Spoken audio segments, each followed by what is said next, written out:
Oke teman-teman ya, ini ada pertanyaan dari teman kita dari Inspirasi Cover Jok. Katanya buatkan video cara staking dan hitungan profitnya bang. Ini yang dia tanya itu aplikasi BitNesDAQ. Jadi biasanya teman-teman itu kan ikutan aplikasi BitNesDAQ itu hanya fokus mining atau nambang saja. Padahal ada dua hal yang aku mau share kepada teman-teman. Yang ini bisa nambahin cuanmu mungkin lebih cepat sih ya. Cuman ini memang beresiko guys. Tapi ini menurutku lebih menarik kalau teman-teman ngerti juga. Oke teman-teman ya, pastikan simak video ini sampai selesai dan tanpa berlama-lama langsung aja kita gas. Nah, jadi kalau teman-teman itu main aplikasi BitNesDAQ, biasanya cuman fokusnya adalah mining ya atau nambang.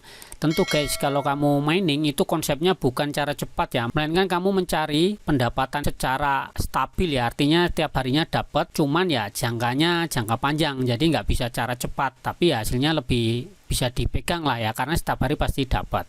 Cuman ya itu tadi ya guys, kamu harus sabar dulu nunggu kalau kamu konsepnya cuman menambang. Padahal kalau teman-teman ngerti ya, karena aplikasi BitNesDAQ itu adalah sebuah exchange ya, exchange itu sebuah bursa di mana teman-teman itu bisa melakukan perdagangan kripto ya, baik itu tokennya si BNB sendiri ini atau Bitcoin, Ethereum ya, BNB, Trump dan macam-macam di sini guys. Kamu bisa guys sebenarnya. Nah, cuman kalau teman-teman belum ngerti cara trading, aku mau share sedikit aja. Ini cara yang menurutku paling aman ya guys ya, karena ini kita mau share yang model spot guys. Artinya kamu tradingnya itu trading spot, bukan yang trading future atau margin ya guys. Dan ada satu lagi nanti akan aku share di belakang guys, cara lain kalau teman-teman itu punya dananya nganggur biar dia tuh juga bisa menghasilkan guys, yaitu dengan konsep staking ya. Oke guys, langsung aja kita mulai. Jadi aku nggak akan share gimana caranya nambang ya di aplikasi BitNesDAQ ini guys. Cuman di sini aku mau share gimana caranya teman-teman tuh trading yang aman guys ya. Yang aman itu jelas guys ya, kamu harus memperhatikan caramu trading ya. Trading itu tidak harus all in, tetapi kamu perhatikan dulu chartnya di sini. Ini aku pakai komputer. Teman-teman juga bisa pakai handphone ya. Itu bisa dilihat candlenya. Ini di sini yang aku cek adalah BNK.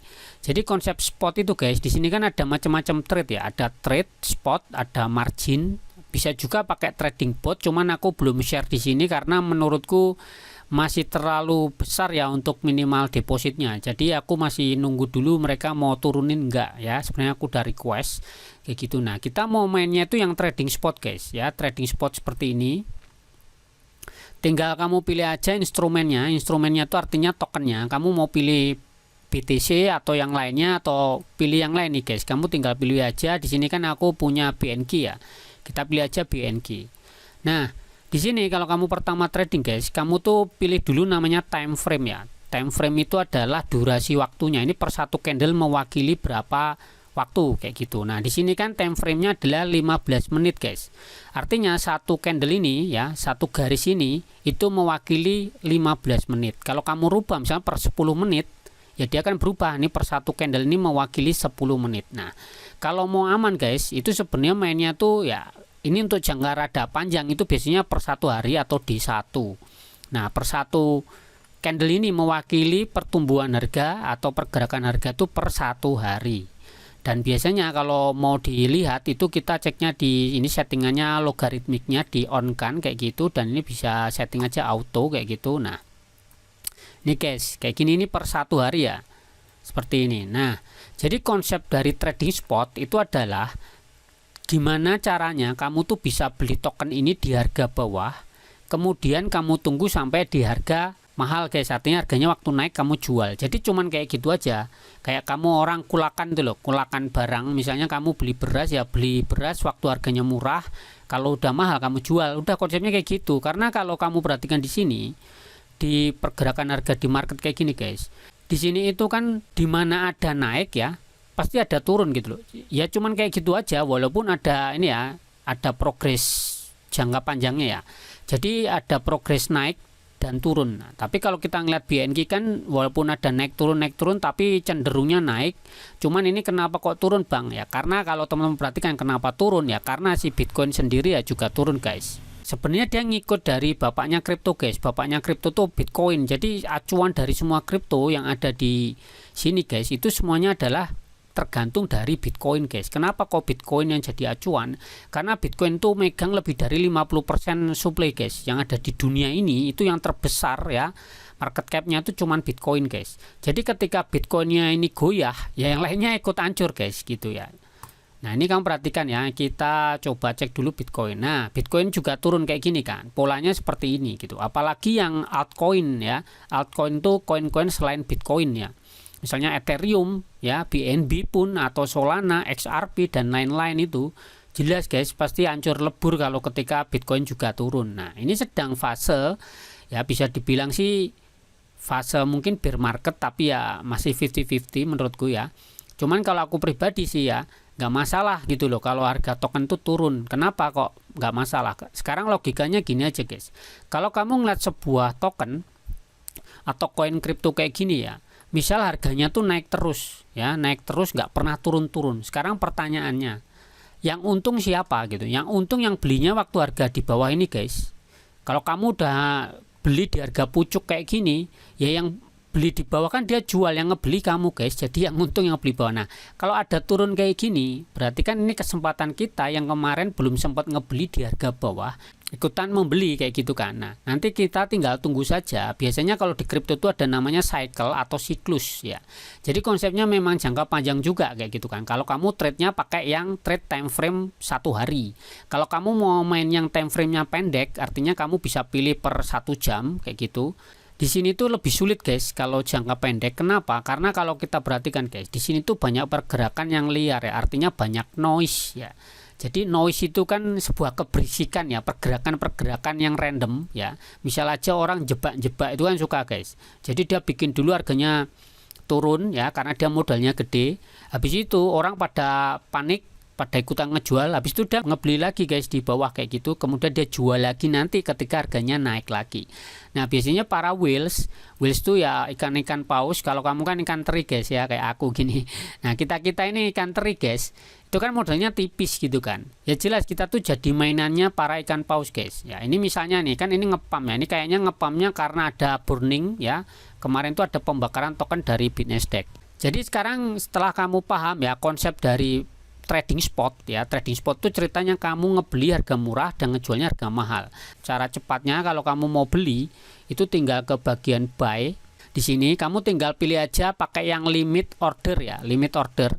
Artinya apa? Kalau limit order itu kamu membeli dengan harga yang kamu tentukan. Kalau dia belum mencapai harga yang kamu tentukan, dia tidak akan mengeksekusi. Artinya tetap diem guys. Nah, caranya ya misal ya kita lihat dulu di sini ya, kita ke BNK dengan time frame 1 jam ya. Cuman rekomendasiku sebenarnya mungkin lebih amannya di harian sih. Cuman ya nggak apa-apa kalau misal kita buat testing kayak gini guys. Nah, di sini ya misalnya aku pengen ngejual karena aku sudah punya BNK, tinggal aku sell aja guys. Nah, aku sellnya di harga berapa? Sekarang kan harga dia di 0,006186. Nah, kayak gini ini kan sedang posisi mau turun ya guys. Posisi mau turun. Harusnya kalau mau posisi mau turun habis hijau itu kan naik ya. Merah kan turun ya artinya. Nah, ini udah posisinya sudah mau kayak turun. Cuman kita belum ngerti apakah dia benar-benar turun atau cuman ya berbalik arah ya, mau berbalik arah naik lagi kayak gitu. Nah, kayak gini kan. Nah, langsung aja kita coba misalnya aku mau jual, aku set di harga ini guys. Kita lihat dulu di sini ya. Nah, dia pernah naik di harga berapa nih? Di 0,00062 ya. Sekarang kan di 61 ya. Kita set aja. Nah, kita set aja harganya, harga jual ya 0,0062 misalnya kayak gitu. Kita cek di ATH-nya ya di sini. Nah, ATH per 1 jam ini ya 6275. Ya udah kita setting aja 75 kayak gini guys. Misalnya aku jual aja 1000 ya kayak gini, kita tes saja. Karena di sini ada estimasi fee ya, jadi ada potongannya juga guys ya, 0,0094 USDT. Nah, jadi sebenarnya kalau ditanya sumber pendapatan dari BitNasdaq itu ya dari fee seperti ini guys, kayak gitu ya. Kita sell aja misalnya 1000 kayak gitu. Nah, ini kan udah sukses ya. Nah, kita cek di sini tuh guys. Di open order kalau teman perhatikan nih kan masih posisi sell dan statusnya masih pending, dan di bawah ini juga aku udah setting posisi beli ya, buy di sini untuk ngebeli Bitcoin guys. Ya $3 nih guys. Tapi aku tunggu di harganya 80.000 USDT. Nah, konsepnya kita nunggu kayak gitu guys. Nah, nanti kalau misalnya nih ya aku udah berhasil ngejual nih guys, ya ngejual. Biasanya setelah naik itu kan ada kemungkinan turun lagi tuh. Ya, kayak gitu. Nah, nanti aku tunggu lagi, aku setting lagi beli kayak gitu. Beli lagi gitu kan, dengan misalnya ini kan aku kalau misal terjual ini kan dapat $6 nih, 6,8 USDT.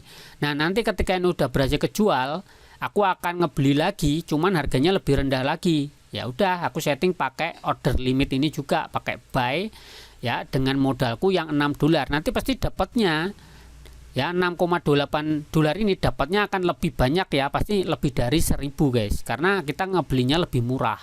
Nah, jadi itu konsepnya untuk mempercepat pendapatanmu di aplikasi BitNasdaq. Nah, sekarang kita mau coba untuk yang kedua guys. Selain kamu bisa trading seperti ini, kamu juga bisa melakukan cara lain, yaitu staking. Caranya seperti ini. Nah, ketika kamu lihat di aplikasi guys, kamu silakan ya cari namanya financial ini ya. Di financial ini kamu tuh bisa menemukan ini ya, ada 3 jenis, ada namanya log savings, kemudian ada flexible savings, sama ada quantitative fund ya. Nah, kalau yang ketiga ini, yang kuantitatif ini aku nggak akan bahas guys ya, tapi akan aku bahas dengan 2 cara di sini ya. Yang pertama itu ada yang log saving, yang kedua adalah flexible saving. Itu bedanya apa? Ini keduanya adalah staking ya. Staking itu ceritanya kamu mengunci tokenmu, nggak kamu jual, kamu simpenlah, kamu diamkan di platform. Nanti setiap harinya kamu akan dapat reward, tapi rewardnya ini hitungannya itu per tahun ya.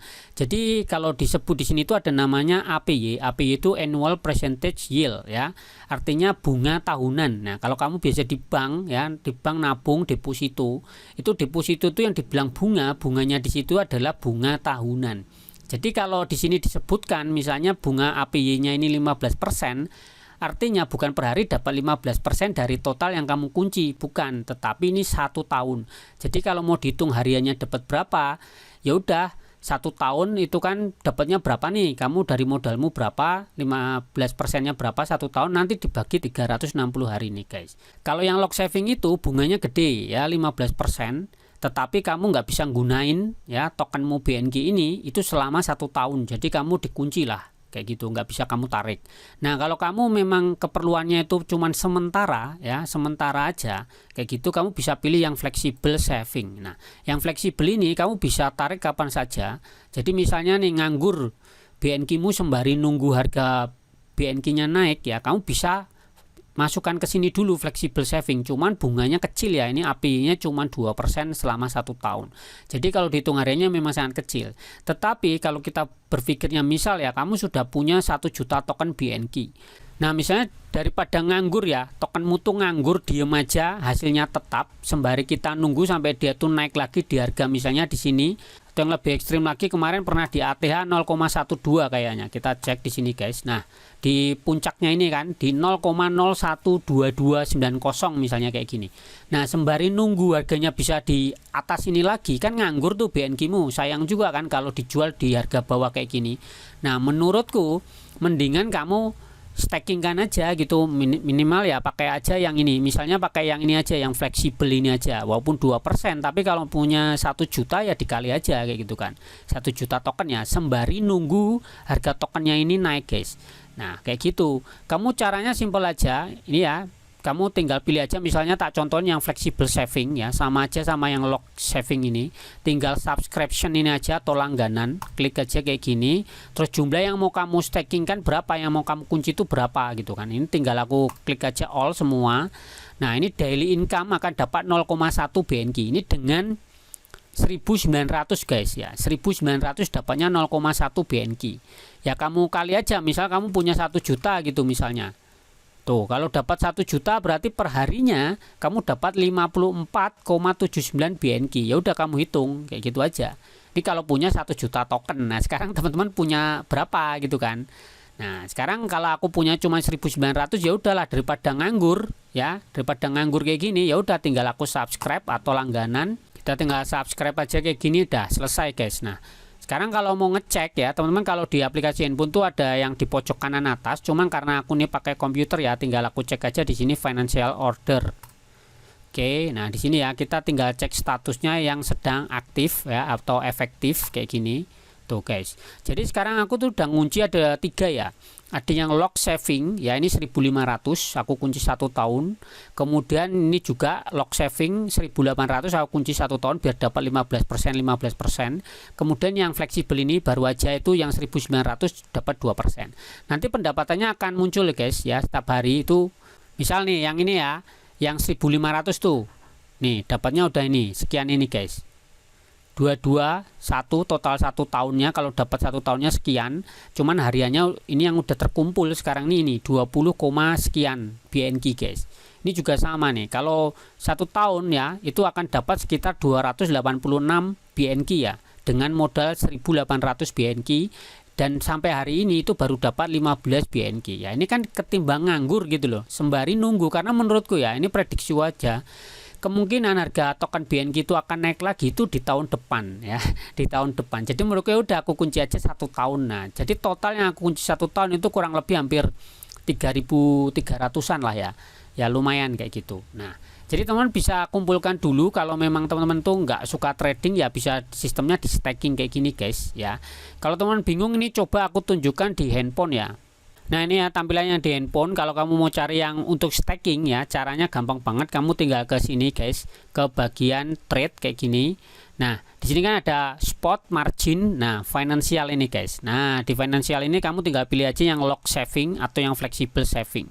Kalau yang kuantitatif ini beda ya guys. Nanti akan aku jelaskan pada video yang lain. Karena menurutku yang lebih berguna untuk hari ini yang modalnya cukup kecil ya, itu dengan cara ini ya, lock saving atau yang flexible saving. Dan di sini juga kamu nggak cuman BNQ guys, kamu bisa kunci USDT atau Bitcoin atau Ethereum ya. Jadi si BNSDEX juga menyediakan untuk beberapa token kripto yang lain seperti itu. Nah, kurang lebih kayak gitu. Kalau teman-teman pengen mendapatkan tambahan ya token BNQ sembari nambang ya, dengan 2 cara. Yang paling cepat tadi itu bisa dengan cara trading. Ya, cuman perlu diingat guys, di sini itu ada resiko karena harganya naik turun dan volatil. Artinya teman-teman juga harus melakukan riset ya, minimal harus belajar technical trading lah yang dasar-dasar dulu. Cuman kalau spot menurutku lebih aman ketimbang main yang future kayak gitu. Nah, yang kedua itu dengan cara staking ya. Kamu bisa pakai yang lock savings atau yang flexible savings. Nah, silakan teman-teman coba saja mumpung ini masih awal ya guys, karena biasanya untuk beberapa platform yang masih awal itu masih mudah, karena ke depan aku yakin setelah Desember atau Februari itu kemungkinan akan makin sulit ya, dengan bertambahnya pengguna baru. Tentunya mining pun juga akan hasilnya makin berebut ya, makin banyak yang nambang, artinya penghasilannya juga makin berkurang. Karena apa ya, rebutan. Jadi intinya di sini tuh siapa yang kuat, powernya gede, dia yang menangan guys, kayak gitu. Oke ya teman-teman, terima kasih yang sudah menonton. Kalau suka silahkan like, kalau bermanfaat silahkan dibagikan. Tetap semangat dan ciao.